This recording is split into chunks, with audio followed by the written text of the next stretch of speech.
버스 정류장 벤치에 한 남자가 앉아 있었다. 무릎 위에는 초콜릿 상자가 놓여 있었고 발밑에는 낡은 운동화가 가지런히 모여 있었다. 옆자리에 누군가 앉을 때마다 남자는 초콜릿을 하나 권하며 이야기를 꺼냈다. 자기 이름은 포레스트 검프라고 했다. 그리고 어머니가 늘 하던 말을 덧붙였다.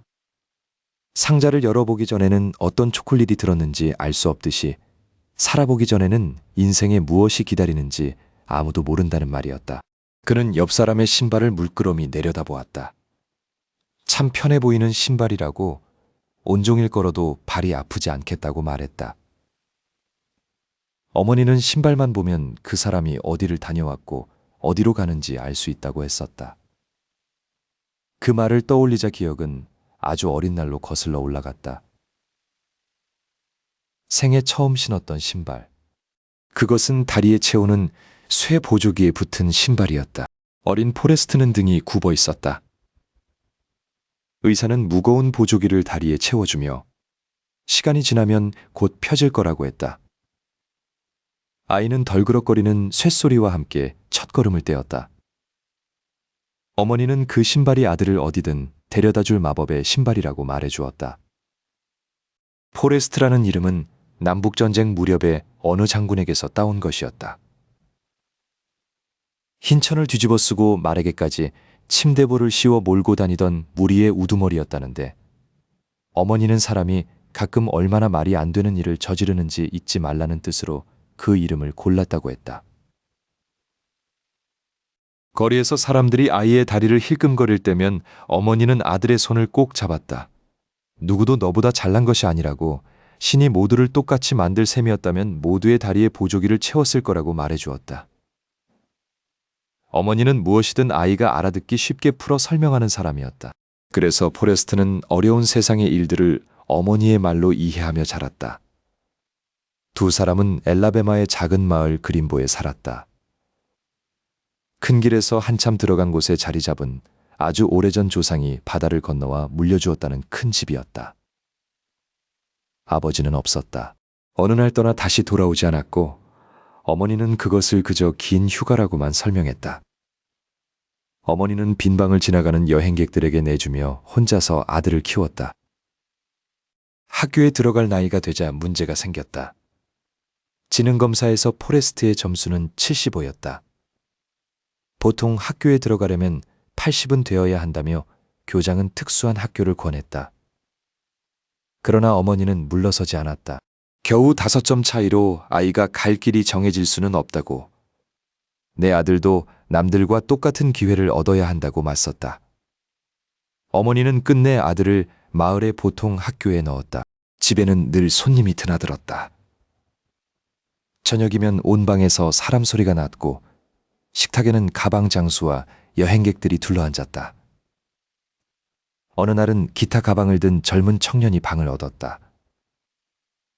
청년이 기타를 퉁기면 포레스트는 그 소리가 좋아서 뻣뻣한 보조기 다리로 엉덩이를 흔들며 서툰 춤을 추었다. 청년은 웃으며 그 몸짓을 천천히 다시 해보라고 청했다. 몇 해 뒤 어머니와 장을 보러 나갔다가 가구점 진열창 속 텔레비전에서 그 청년을 다시 보았다. 무대 위에서 꼭 그날의 포레스트처럼 엉덩이를 흔들며 노래하던 그는 어느새 로큰롤의 왕이라 불리고 있었다. 어머니는 아이가 볼 것이 못 된다며 눈을 가렸지만 포레스트는 왕 노릇도 참 힘들겠다고 생각했다. 벤치에 포레스트는 초콜릿을 하나 집어들었다. 지나온 날들 가운데 어떤 일은 어제처럼 선명했고 어떤 일은 안개처럼 흐릿했다. 그래도 처음 학교 버스를 타던 날 아침만은 또렷하게 남아 있었다. 그날 어머니는 대문 앞까지 따라 나와 아들의 옷깃을 매만졌다. 그리고 무슨 일이 있어도 최선을 다하라고 일렀다. 포레스트는 그러겠다고 고개를 끄덕이고는 덜그럭거리는 다리로 길가에 서서 버스를 기다렸다. 노란 버스가 길끝에서 천천히 다가오고 있었다. 그 여름날의 아침이 앞으로 이어질 긴 이야기의 첫 장이었다. 노란 버스가 흙길 끝에 멈추고 접힌 문이 천천히 열렸다. 포레스트는 두 다리를 감싼 쇠붙이를 내려다본 채 발판 앞에 서 있었다. 운전석에 여자가 타지 않을 거냐고 물었다. 포레스트는 낯선 사람 차에는 타지 말라고 배웠다고 대답했다. 여자는 이건 학교 버스이고 자기 이름은 도로시라고 알려주었다. 이름을 주고받았으니 이제 낯선 사이가 아니라고 포레스트는 생각했다. 그는 손잡이를 잡고 계단을 올랐다. 버스 안은 이미 시끄러웠다. 그가 통로를 걸어가자 아이들은 하나씩 가방을 옆자리에 올리고 몸을 비켜 앉았다. 자리가 찼다는 말이 앞에서 뒤로 건너갔다. 여기는 안 된다는 말도 들렸다. 포레스트는 걸음을 멈추었다가 다시 옮기기를 되풀이했다. 그때 창가 쪽에서 한 여자아이가 원한다면 옆에 앉으라고 말했다.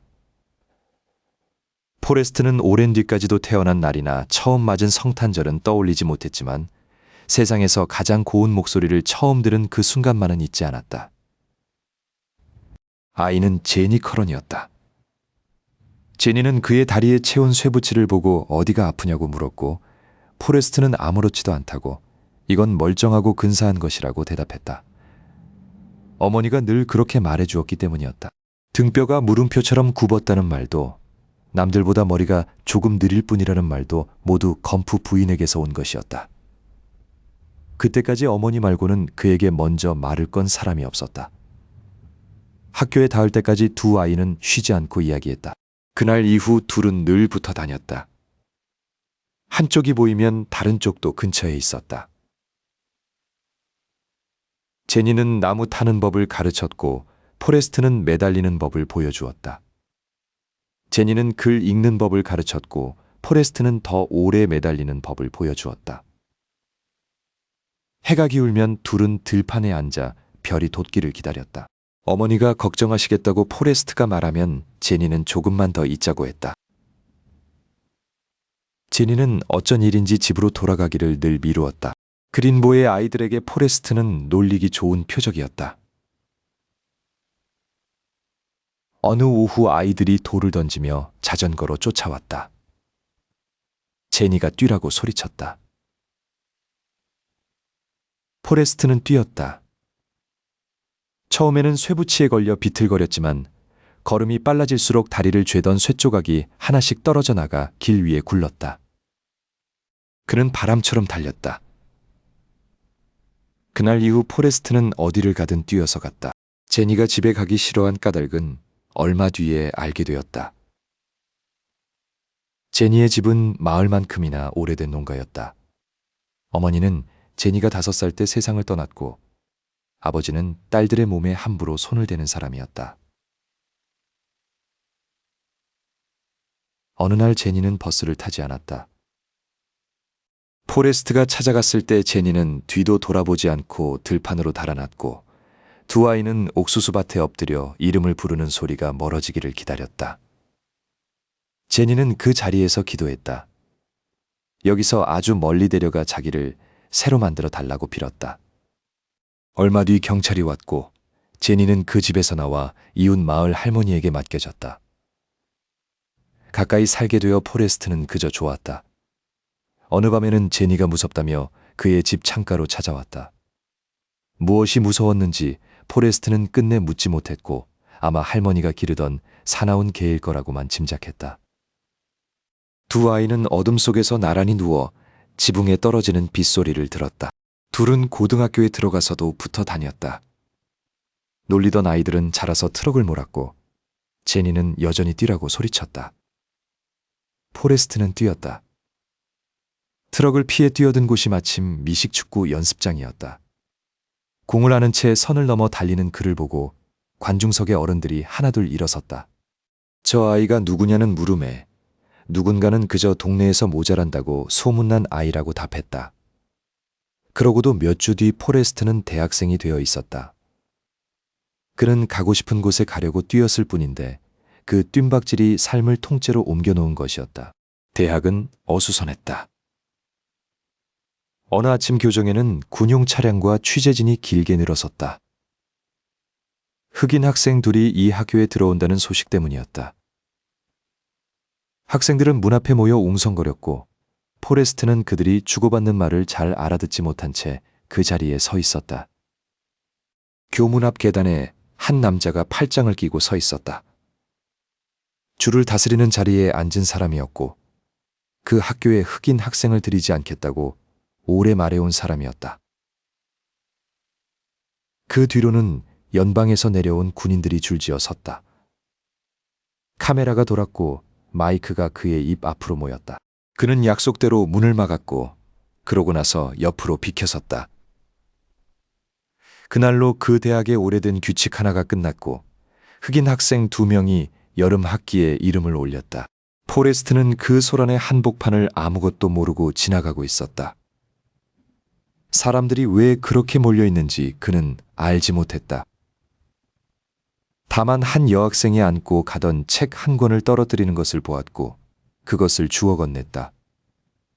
그뿐이었다. 그런데 그날 저녁 텔레비전 화면 구석에 그 장면이 잡혔고 기숙사에 있던 누군가가 그를 알아보았다. 설마 저 애가 맞겠느냐고 하다가 결국 맞는다고들 했다. 화면 속에서 그는 책을 건네고는 그대로 걸어나갔다. 몇 해 뒤 문을 막고 서 있던 그 남자는 나라에서 가장 높은 자리에 도전했다가 누군가의 총에 맞았다. 목숨은 건졌지만 다시는 제 발로 걷지 못했다고 한다. 제니 커러는 다른 학교에 있었다. 여학생만 다니는 곳이었고 포레스트가 들어갈 수 없는 곳이었다. 그래서 그는 틈이 날 때마다 그곳으로 갔다. 어느 밤 세워둔 차 안에서 제니가 아파하는 소리가 새어나왔다. 유리 너머로 남자의 손이 보였다. 포레스트는 생각하기 전에 문을 열었고 그 남자를 끌어내 바닥에 눕혔다. 제니는 그를 붙잡고 말렸다. 아무 일도 아니라고, 그러지 말라고 했다. 남자는 욕을 뱉으며 떠났고 제니는 그 뒷모습이 어둠에 묻힐 때까지 오래 보고 서 있었다. 왜 그랬느냐고 그에게 물었지만 대답을 기다리지는 않았다. 포레스트는 주머니에서 눌린 초콜릿 상자를 꺼내 내밀었다. 미안하다고 했다. 그러고는 제 학교로 돌아가겠다고 했다. 빗속에 선 그를 제니가 불러 세웠다. 흠뻑 젖었다며 따라오라고 했다. 젖은 신발이 계단마다 자국을 남겼다. 방은 작았고 벽에는 기타 하나가 걸려 있었다. 창틀에는 다 쓴 성냥과 잡지 몇 권이 놓여 있었다. 제니는 언젠가 텅 빈 무대에 혼자 서고 싶다고 했다. 기타와 목소리만으로 한 사람 한 사람에게 말을 건네듯 노래하고 싶다고 했다. 포레스트는 무엇이 되고 싶으냐는 물음을 잘 알아듣지 못했다. 그는 이미 자기 자신이었기 때문이었다. 그날 밤 두 사람은 서로에게 서툴렀고 모든 것은 금세 끝났다. 제니는 괜찮다고 했다. 포레스트는 그 좁은 방을 오래 기억했다. 공을 들고 뛰는 일이 그의 대학 시절을 전부 채웠다. 마지막 해에 그는 전국에서 뽑힌 선수들 틈에 끼어 워싱턴의 흰 집으로 초대를 받았다. 그곳에서 그가 가장 좋아한 것은 음식이었다. 배가 고프지는 않았고 목이 말랐다.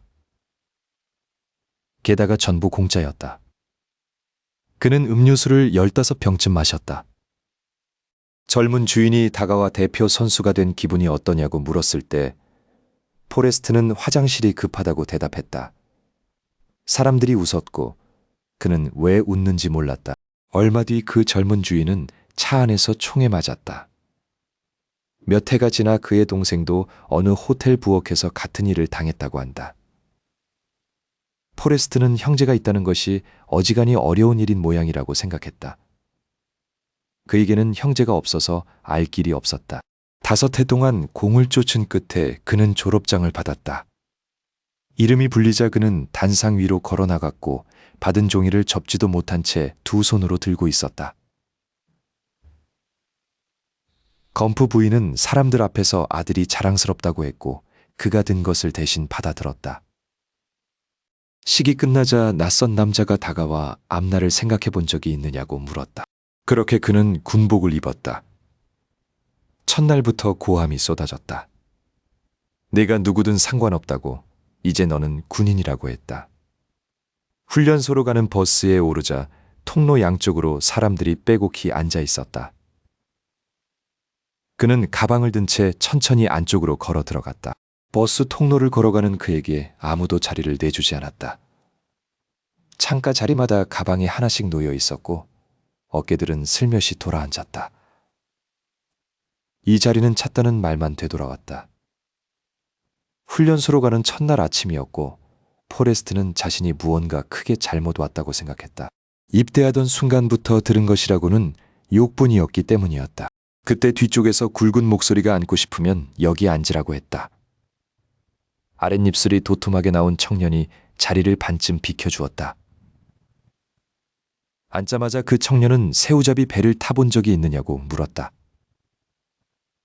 포레스트는 큰 배는 타봤지만 새우 잡는 배는 모른다고 답했다. 청년의 이름은 벤자민 버포드 블루였고 다들 그를 버바라고 불렀다.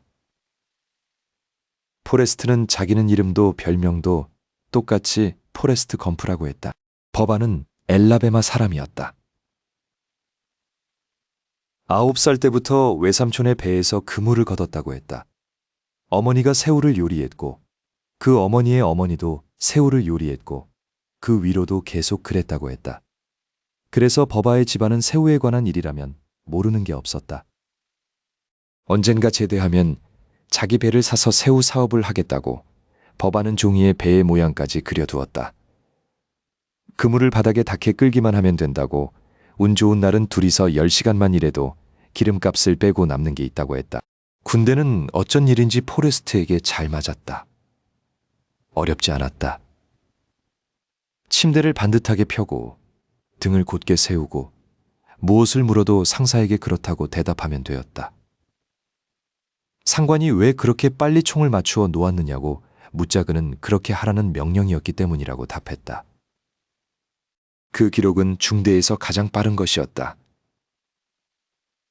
상관은 언젠가 이 병사가 장군이 될지도 모르겠다고 중얼거렸다.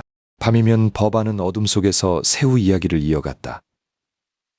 새우는 바다의 과일 같은 것이라고 했다. 굽고 삶고 볶고 꼬치에 꿰고 국에 끓이고 파인애플을 얹거나 레몬을 얹거나 고추를 얹어도 좋다고 했다. 그 목록은 좀처럼 끝나지 않았다. 군에서의 밤은 외로운 시간이었다.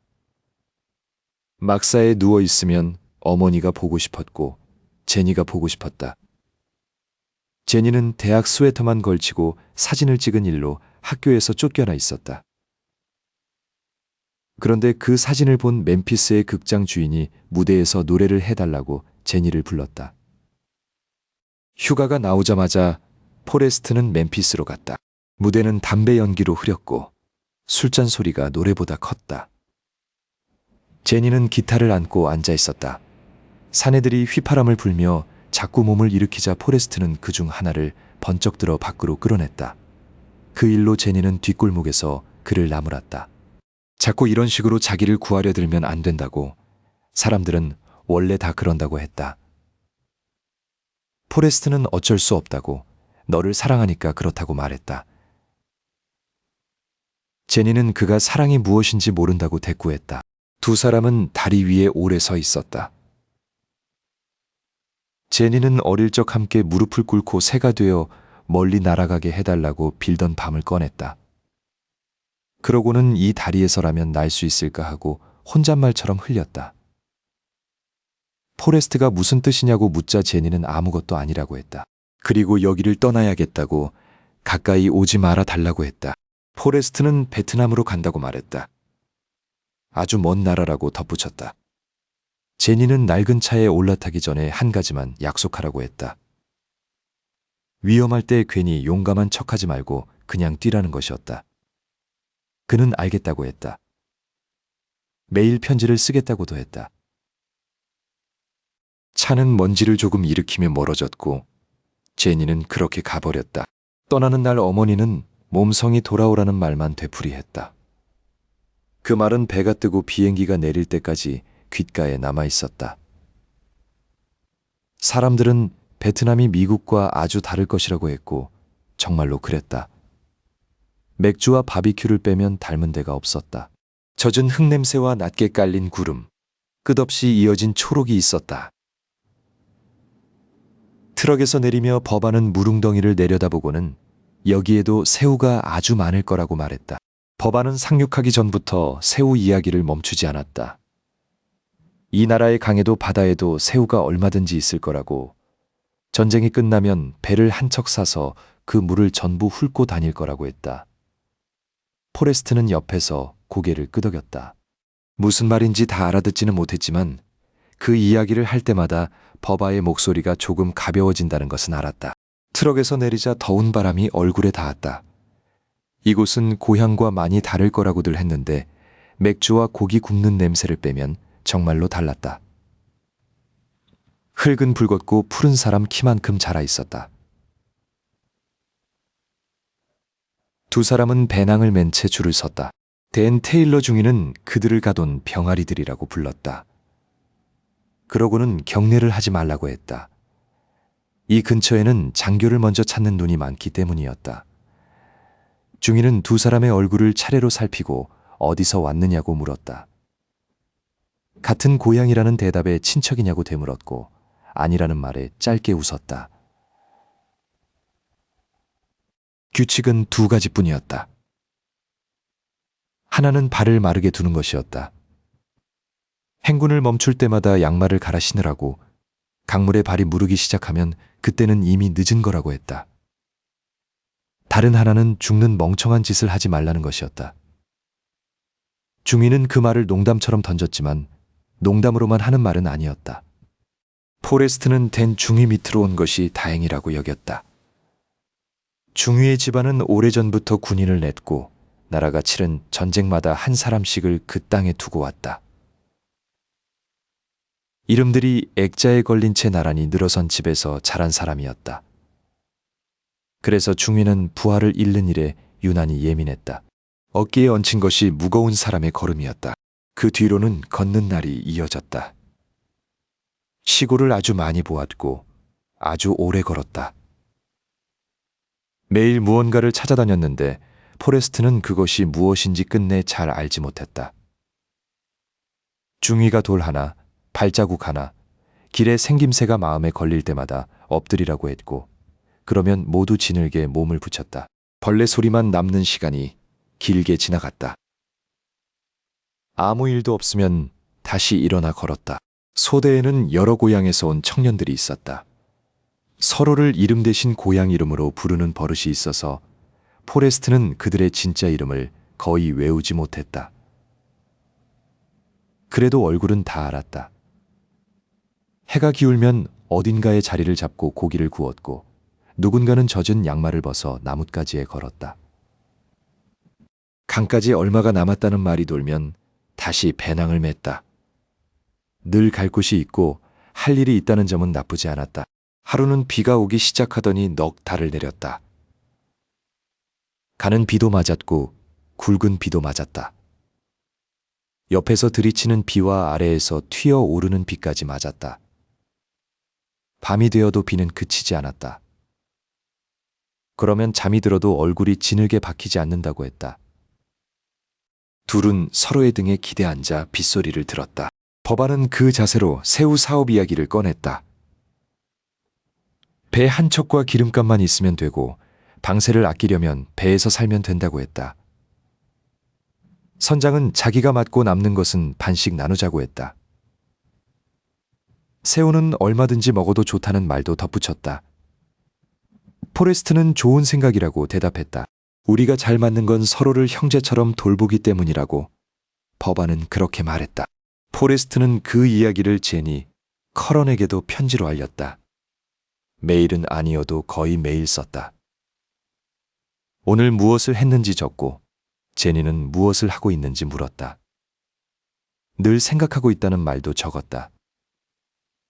답장은 좀처럼 오지 않았지만 시간이 나면 쓸 거라고 여기고 계속 붙였다. 자기가 무사하다는 말은 빼놓지 않았다. 끝에는 언제나 사랑하는 포레스트가 라고 썼다. 그러던 어느 아침, 늘 하던 대로 걷는 중에 비가 뚝 그쳤다. 누군가 위에서 잠가버린 것 같았다. 젖은 잎사귀 사이로 해가 들어왔다. 그 빛이 눈에 익기도 전에 숲 저쪽에서 소리가 났다. 엎드리라는 말이 떨어졌다. 포레스트는 진흙에 몸을 붙인다. 나뭇잎이 머리 위로 떨어져 내렸다. 중이는 무전기에 대고 자기 위치를 말했다. 여기저기서 사람을 부르는 소리가 났고 소대는 곧 뒤로 물러나기 시작했다.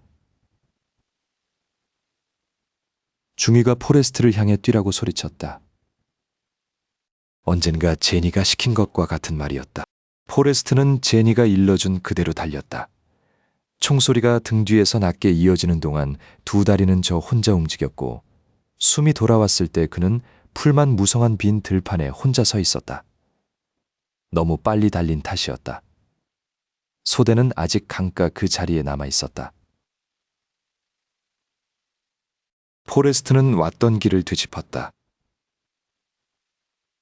버바 블루를 찾아야 했기 때문이었다. 버바는 새우잡이 배의 선장이 되겠다던 친구였고 포레스트가 아는 가장 소중한 사람이었다. 그런데 버바에게 닿기 전에 다른 것이 먼저 눈에 들어왔다. 젖은 흙바닥에 한 병사가 엎드려 떨고 있었다. 그냥 두고 갈 수는 없었다. 포레스트는 그를 업고 나무 사이를 빠져나왔고 내려놓자마자 다시 강가로 돌아갔다. 돌아갈 때마다 누군가 그의 이름을 불렀다. 그래서 그때마다 버바를 찾는 일이 조금씩 미뤄졌다. 한 사람을 안전한 곳에 눕히고 돌아서면 또 한 사람이 손을 들었고 포레스트는 그 손을 잡았다. 그러는 사이버바를 영영 못 찾을지도 모른다는 생각이 처음으로 그를 스쳤다. 비는 그쳐 있었고 젖은 나뭇잎에서 물이 뚝뚝 떨어졌다. 댄 테일러 중위는 무너진 둑 아래에 있었다. 소대가 전멸했다는 것을 그는 이미 알고 있었고 무전으로 자기 위치에 포격을 불러둔 참이었다. 자기 자리에서 죽는 것이 마땅한 일이라 믿었으므로 그는 자신을 끌어내려는 손을 밀어냈다. 내려놓고 너나 가라고, 그건 명령이라고 했다. 포레스트는 듣지 않았다. 중위를 어깨에 올리고 물가를 건너던 그때 엉덩이 한쪽을 벌이 세게 문 것 같은 느낌이 지나갔다. 총알이었다. 중위를 풀숲에 내려놓고 포레스트는 다시 몸을 돌렸다. 곧 이 일대가 불바다가 된다는 말도 여기 있으라는 명령도 그를 붙들지 못했다. 버바를 찾아야 했기 때문이었다. 그리고 그는 마침내 버바를 찾아냈다. 버바는 자기가 괜찮다고 했다. 정말 괜찮다고 2번 말했다. 포레스트가 등에 업고 강기슬글 빠져나오는 동안에도 같은 말을 되풀이했다. 어쩌다 이렇게 된 거냐고 버바가 묻자 포레스트는 총에 맞아서 그렇다고 대답했다. 그 다음에 버바가 한 말은 평생 잊히지 않았다. 집에 가고 싶다는 말이었다. 새우잡이 배의 선장이 되려던 사람은 그렇게 베트남의 강가에서 숨을 거두었다. 뒷날 포레스트는 그게 마지막인 줄 알았다면 좀 더 근사한 말을 준비했을 거라고 했다. 친구란 아무 데서나 생기는 것이 아니었다. 포레스트가 입은 상처를 두고 사람들은 100만 달러짜리 부상이라고 했지만 그는 그 돈을 한 푼도 구경하지 못했다. 대신 좋은 것이 하나 있었다. 아이스크림이었다. 달라는 대로 주었다. 그보다 더 좋은 것은 옆 침대에 새로 온 사람이었다. 제니 커런에게 붙인 편지는 얼마 뒤 되돌아왔다. 봉투에는 받는 사람의 주소를 알 수 없어 돌려보낸다는 글자가 찍혀 있었다. 포레스트는 그 봉투를 한참 두 손에 들고 있다가 그대로 서랍에 넣었다. 병실 한쪽에는 탁구대가 있었다. 누군가 포레스트에게 채를 쥐어주며 무슨 일이 있어도 공에서 눈을 떼지 않는 것만 지키면 된다고 일러주었다. 웬일인지 그 일은 그에게 잘 맞았다. 상대가 없을 때는 세워둔 판을 두고 혼자 쳤고 나중에는 잠결에도 팔이 움직였다. 사람들은 물 만난 물고기 같다고 했다. 무슨 뜻인지 포레스트는 몰랐다. 댄 테일러는 창가 침대에 누워 있었다. 두 다리를 잃은 뒤로 그는 사람에게는 예정된 운명이라는 것이 있다고 말하곤 했다. 그냥 일어나는 일은 없으며 자기는 소대원들과 함께 전장에서 명예롭게 죽었어야 했다고 했다. 그런데 포레스트가 그 몫을 가져가 버렸다고 했다.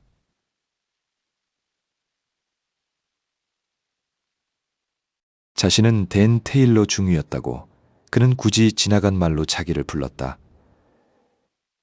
포레스트는 지금도 중위님이시라고 대답했다. 그 말에 대한 테일러는 오래 아무 말도 하지 않았다. 며칠 뒤 포레스트에게 무공훈장이 수여된다는 통보가 왔다. 그 소식을 전하려고 창가를 돌아보았을 때 침대는 비어 있었다. 중위는 집으로 보내졌다고 했다. 침대부는 반듯하게 펴져 있었고 그 위로 오후에 빛이 얇게 깔려 있었다. 몇 주 뒤 포레스트도 베트남을 떠났다. 훈장 수여식은 나라의 수도 한복판, 넓은 잔디밭이 내려다 보이는 단상에서 열렸다. 4명의 군인이 나란히 섰고 그 끝에 포레스트 검프가 있었다.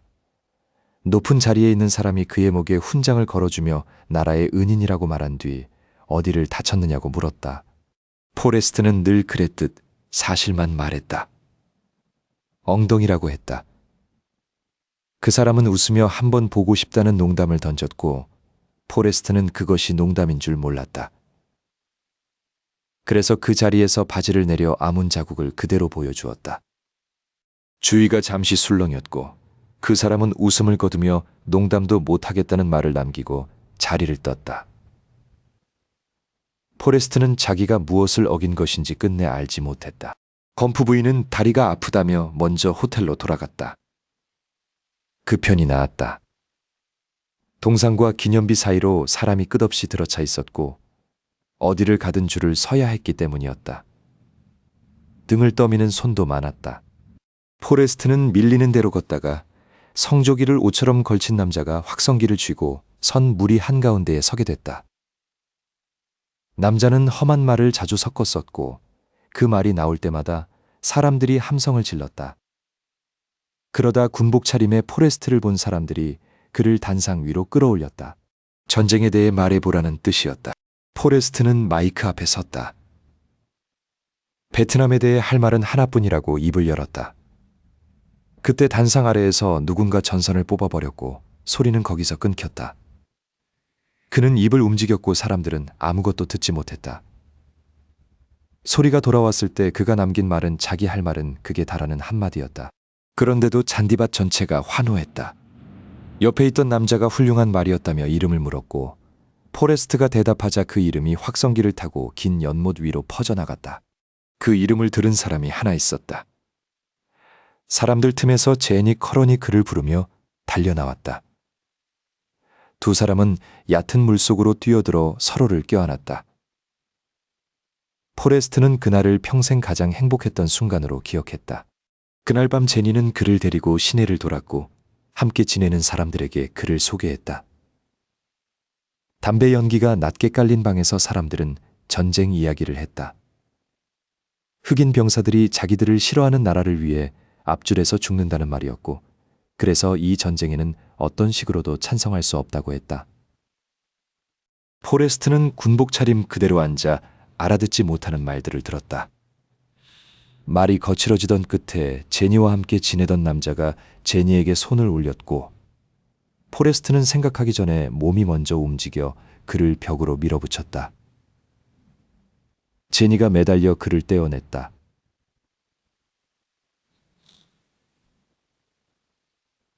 밖으로 나온 뒤 제니는 널 데려오는 게 아니었다고 했다. 포레스트는 파티에서 소란을 피워 미안하다고 했다. 제니는 그 남자가 악의로 그런 것은 아니라고 했지만 포레스트는 자기는 사람을 때리는 짓은 하지 않는다고 다만 제니를 때리는 것만은 두고 볼 수 없다고 말했다. 그러고는 내 남자친구가 되고 싶었다고 덧붙였다. 제니는 대답 대신 군복이 참 잘 어울린다고 했다. 두 사람은 밤새 걸으며 이야기했다. 제니는 그동안 다닌 곳들을 들려주었다. 서쪽 끝 바닷가 도시까지 갔고 그곳에서 새로 눈뜬 것들과 어울려 사는 법을 배웠다고 했다. 포레스트는 그 말을 다 알아듣지 못했지만 수도의 밤을 함께 걷고 있어 좋다는 말에는 자기도 그렇다고 답했다. 그는 그 밤이 끝나지 않기를 바랐다. 아침에 버스가 왔다. 전날 밤에 남자가 나와 자기가 심했다고, 이놈의 전쟁 탓이었다고 했다.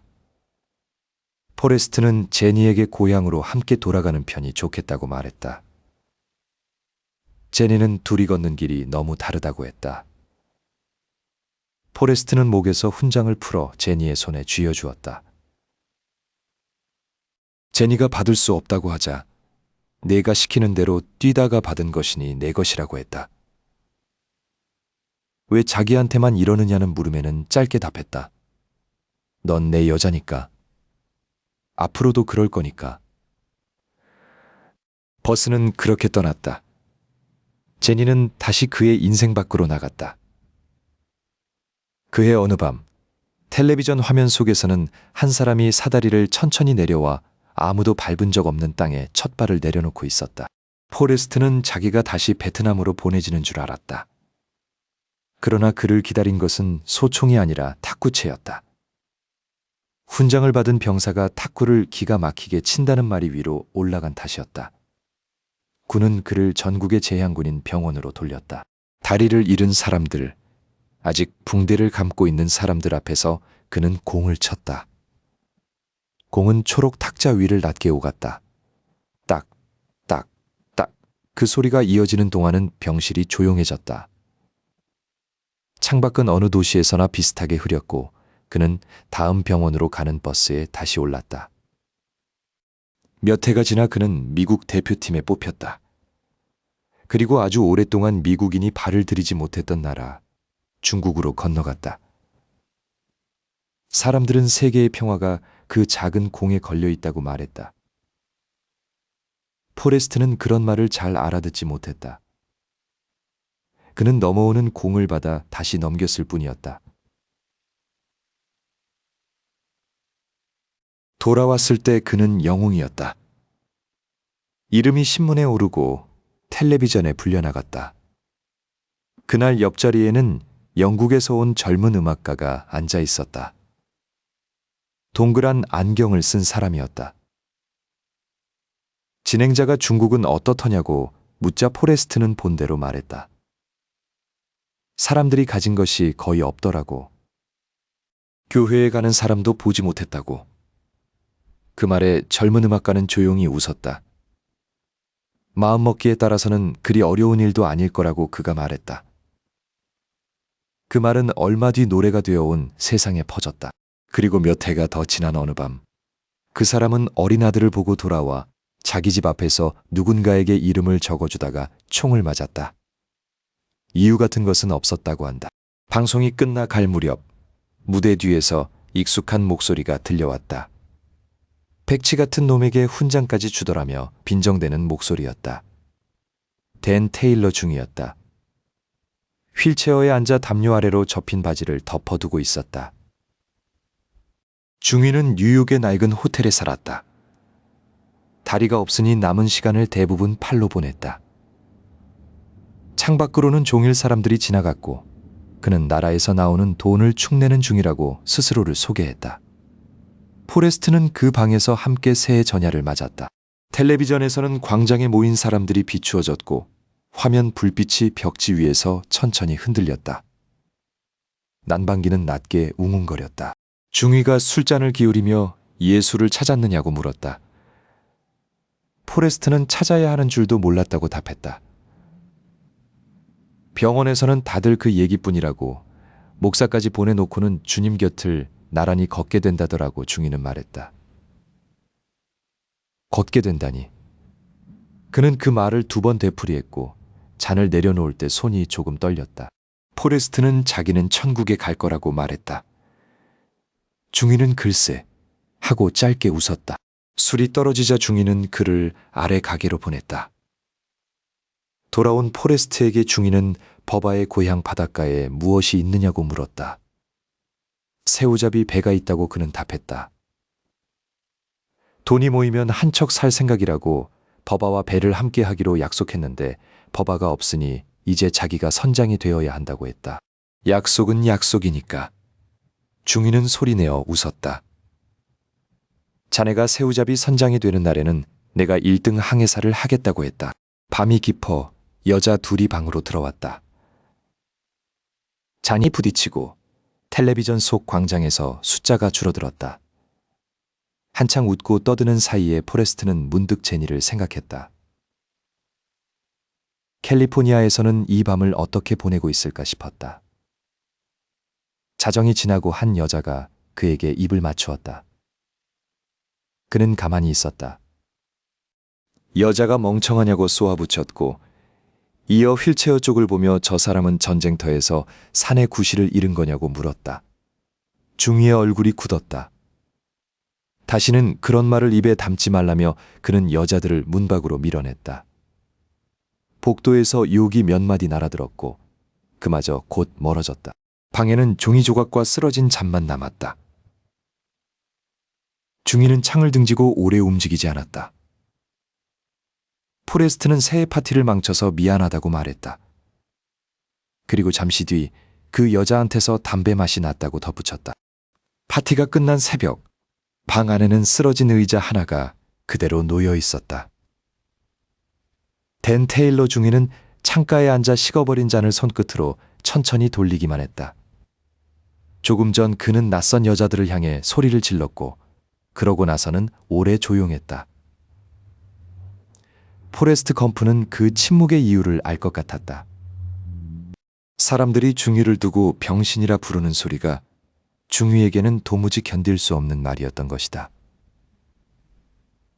자신이 멍청이라는 말을 듣기 싫어하는 것과 꼭 같았다. 그래서 그는 사과 대신 짧게 새해 인사를 건넸고 중위도 같은 말을 낮게 돌려주었다. 몇 달 뒤 탁구 대표팀은 백악관에 초청을 받았다. 포레스트는 또 한 번 나라에서 가장 높은 자리에 앉은 사람과 악수를 했다. 다만 이번에 배정된 숙소는 예전만 못했다. 밤이 깊었는데도 길 건너 건물에서 손전등 불빛이 자꾸 창을 훑고 지나갔다. 잠을 이루지 못한 그는 수화기를 들어 저쪽 사무실에서 누군가 두꺼비집을 찾는 모양이니 사람을 좀 보내달라고 일러주었다. 그러고는 고맙다는 인사와 잘 자라는 말을 남기고 전화를 끊었다. 얼마 지나지 않아 텔레비전 속에서 그 높은 자리의 사람이 물러나겠다고 말했고 화면 아래로 낯선 호텔 이름 하나가 오래 지나갔다. 포레스트는 그 일이 자기와 무슨 상관인지 알지 못했다. 그러고 얼마 지나지 않아 그는 이름을 불렸고 복무가 끝났다는 종이 한 장을 받았다. 군대에서는 이제 탁구를 칠 일이 없다는 말도 함께였다. 그렇게 그는 집으로 돌아갔다. 검프 부인은 아들이 문을 열기도 전에 알아보았다. 그동안 집에는 손님이 끊이지 않았다고 했다. 저마다 자기네 탁구채가 좋다고 한마디만 해주면 큰 돈을 주겠다며 수표를 두고 갔다는 것이었다. 포레스트는 자기 손에 익은 채가 제일 좋다고 했지만 어머니는 25,000달러는 적은 돈이 아니며 잘 지니고 있으면 더 불어날 거라고 일러주었다. 어머니의 말은 대체로 옳았다. 그는 오래 머물지 않았다. 버바 블루와 한 약속이 남아 있었기 때문이다. 그는 약속이란 지키는 것이라고 배웠다. 그래서 먼저 버바의 가족을 찾아가 인사를 했고 그 다음에는 풀이 얕게 자란 자리에 앉아 친구에게 그동안의 일을 들려주었다. 내가 말한 것을 다 기억해 두었다가 셈까지 맞췄다고.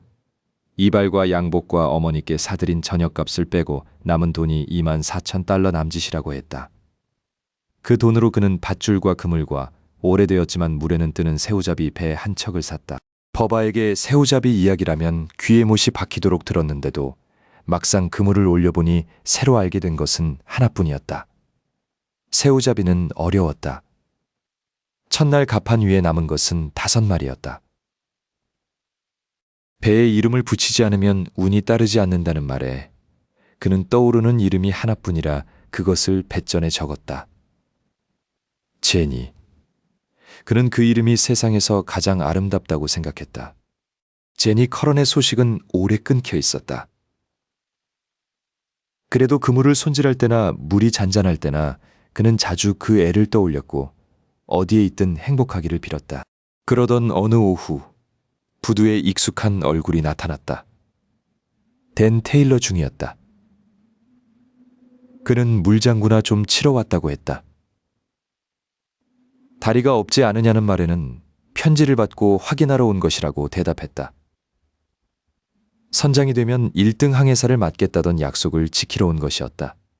다만 존칭만은 절대 붙이지 않겠다고 했고 포레스트는 그래도 좋다고 했다. 배는 다시 바다로 나갔다. 중위는 동쪽으로 곧장 가면 새우가 있을 거라며 좌현으로 돌리라고 외쳤고 포레스트는 어느 쪽이 좌현인지 몰라 한참을 헤맸다.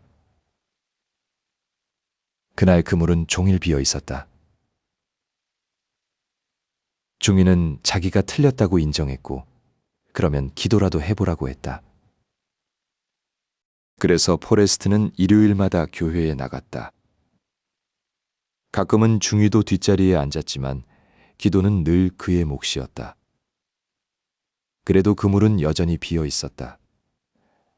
어느 날 중위는 하늘을 올려다보며 그 신이라는 분은 대체 어디에 계시냐고 물었다.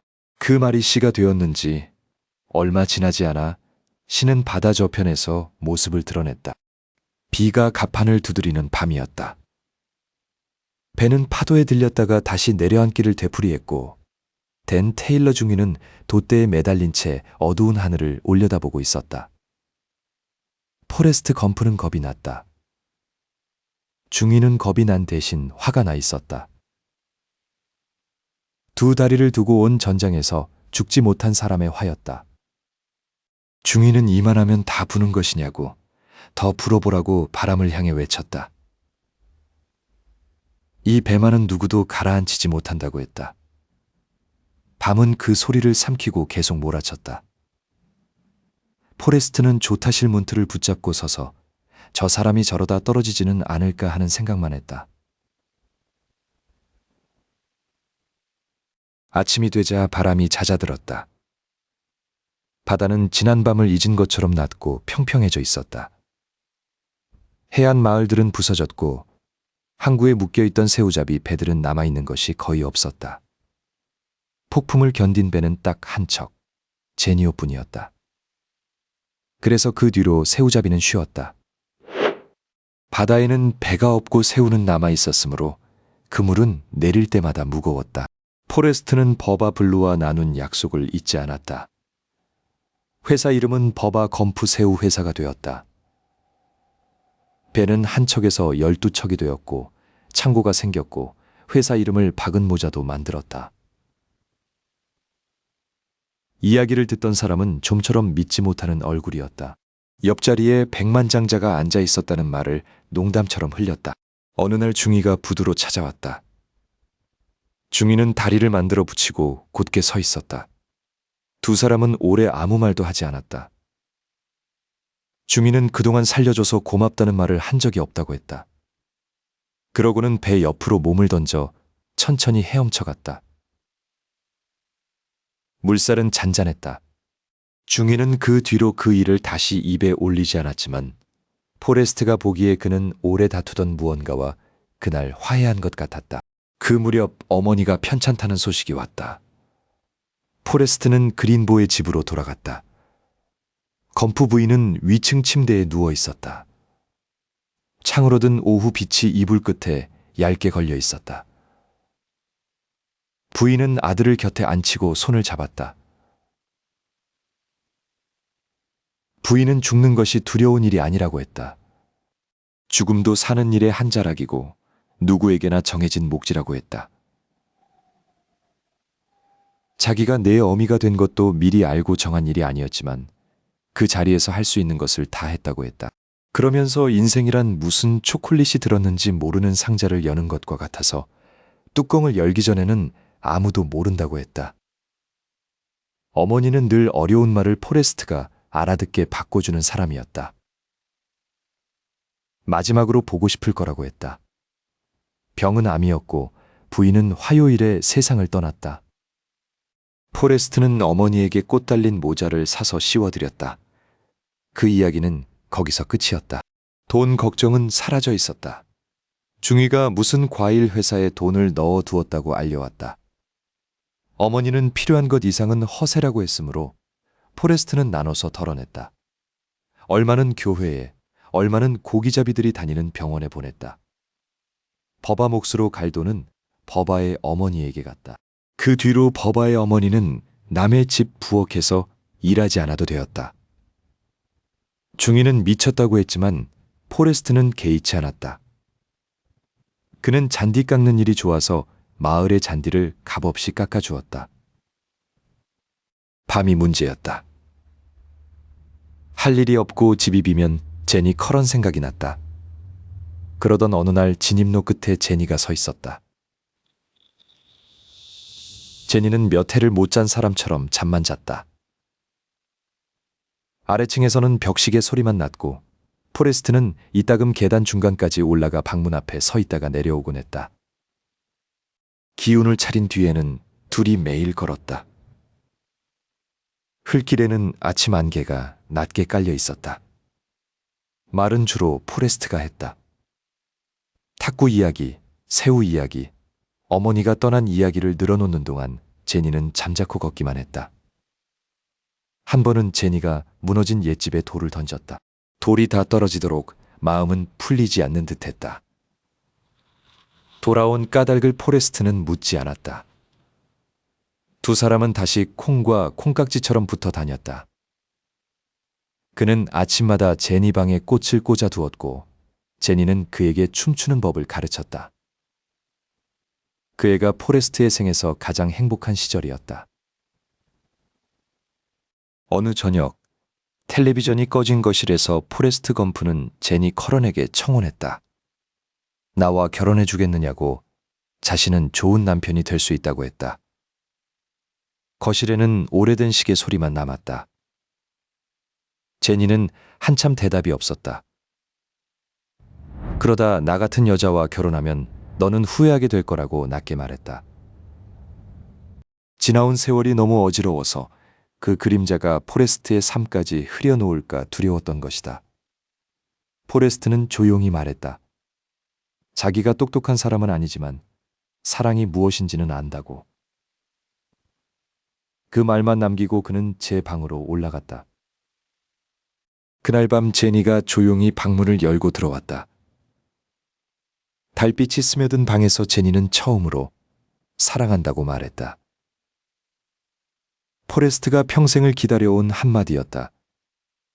어릴 적 버스에서 자리를 내어주던 날부터 한 번도 변한 적 없는 마음에 닿은 대답이었다. 그러나 날이 밝기 전에 제니는 가방을 챙겨 소리 없이 집을 나섰다. 새벽길에 택시가 서 있었다.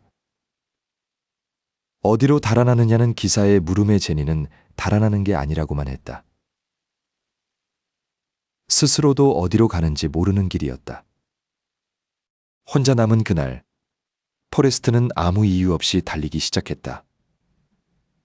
현관을 나서서 길 끝까지 달렸고 거기 닿자 마을 끝까지 가보기로 했다.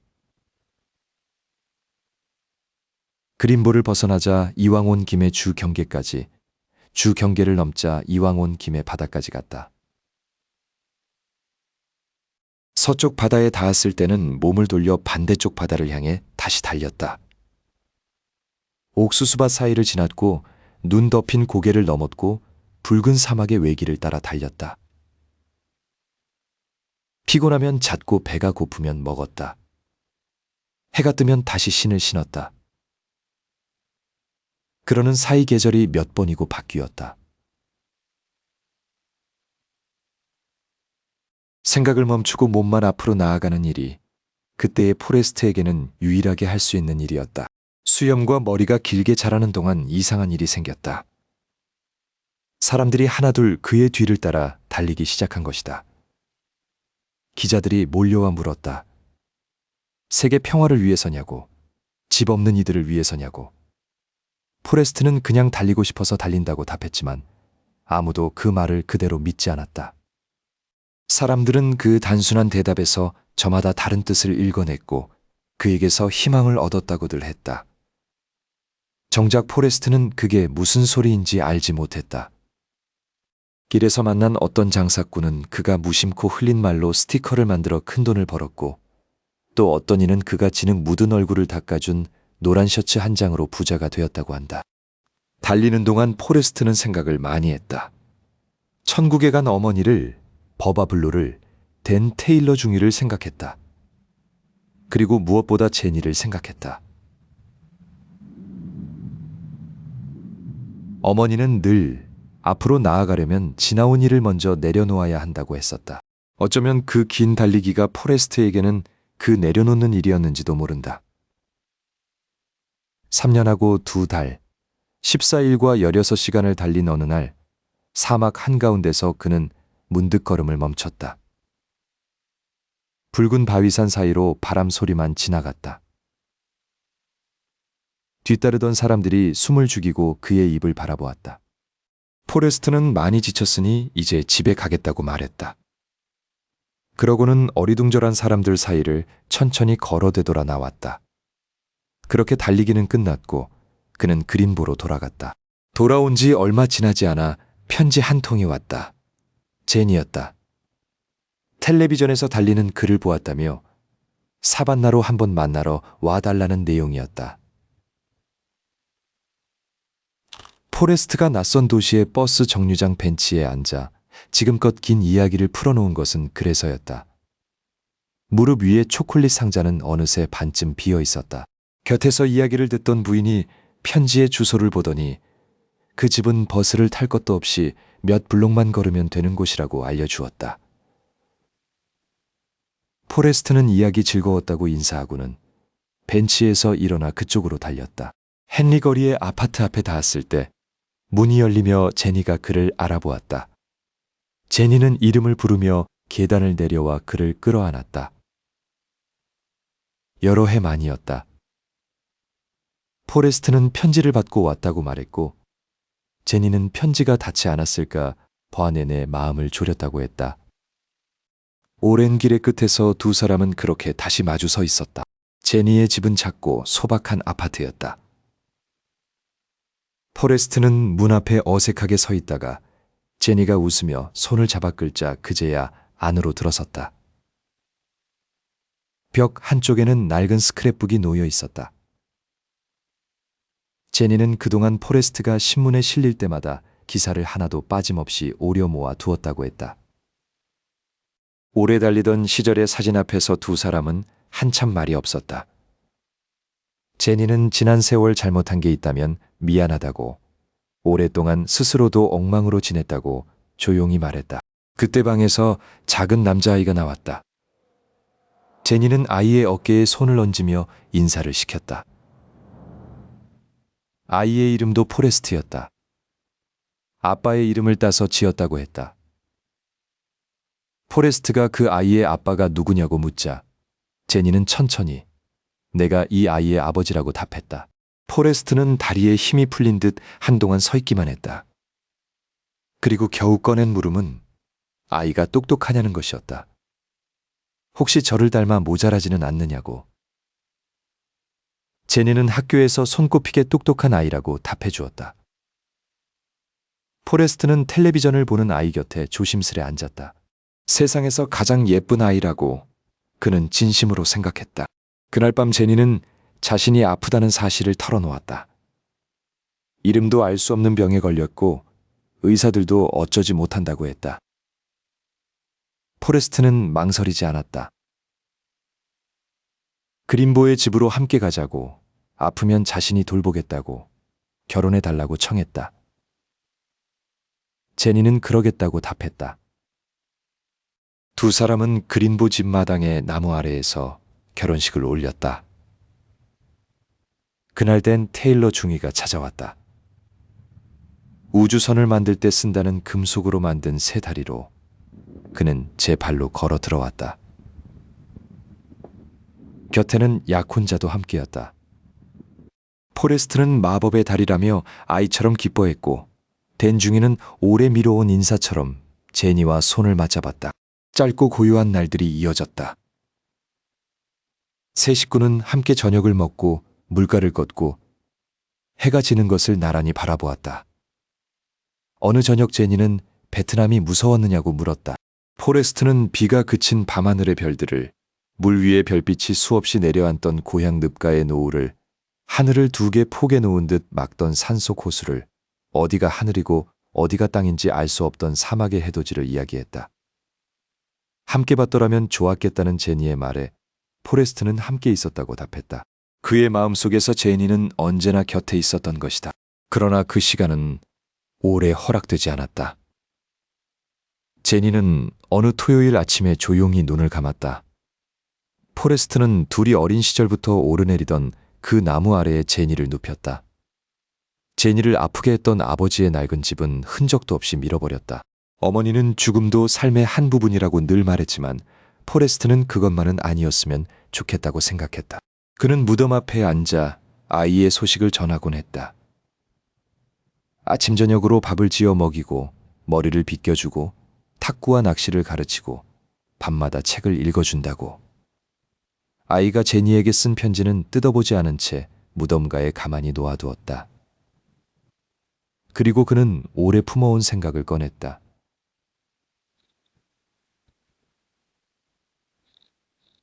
사람에게 정해진 운명이라는 게 있는 건지, 아니면 다들 바람에 실려 떠다니는 건지 알 수 없지만 어쩌면 둘 다인 것 같다고.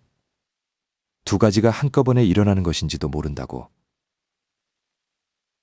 보고 싶다는 말은 언제나 마지막에 남았다. 학교가 시작되는 아침이 왔다. 포레스트는 버스 정류장에서 아이의 가방을 챙겨주었다. 아이가 발표하겠다며 품에 안고 가는 책은 오래전 어머니가 어린 포레스트에게 읽어주던 바로 그 책이었다. 버스에 오르는 아이에게 그는 사랑한다고 말했고 아이도 같은 말을 돌려주었다. 버스가 떠난 자리에 포레스트는 오래도록 앉아 있었다. 아침 햇살이 나무 그늘 사이로 스며들고 바람이 풀잎을 스치는 소리만이 낮게 감돌았다. 그때 발치에 놓여 있던 하얀 깃털 하나가 바람에 실려 천천히 떠올랐다. 깃털은 나뭇가지 사이를 지나 아침 하늘 높은 곳으로 어디로 가는지 모를 길을 따라 흘러갔다.